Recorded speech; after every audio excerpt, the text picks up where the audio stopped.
ఇప్పుడు ధనవంతుడు స్టోరీ మనం చూస్తే లాజరు ధనవంతుడు ఇద్దరి గురించి మాట్లాడతారు. లాజర్ అనేవాడు బీదవాడు, వానికి ఏమి ఆస్తిపాస్తులు లేవు, అతను ఆదరించేవాళ్ళు లేరు, పట్టించుకునేవాళ్ళు లేరు, ప్రేమించేవాళ్ళు లేరు, ఒళ్ళంతా జబ్బులతో బాధపడుతున్నాడు. ధనవంతుని ఇంటి వాకిట అతను చేరాడు.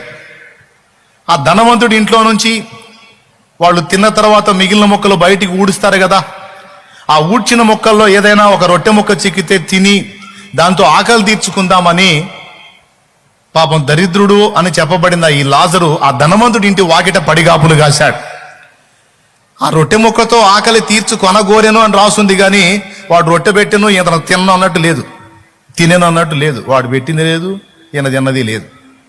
కొంతమంది బతుకులు అంతేలే, అంతే పిసినారి బతుకులు, వాళ్ళు తింటమే తప్ప నలుగురికి పెడదామన్న ఆలోచనే ఉండదు. దరిద్ర బతుకులు కొన్ని బతుకులు.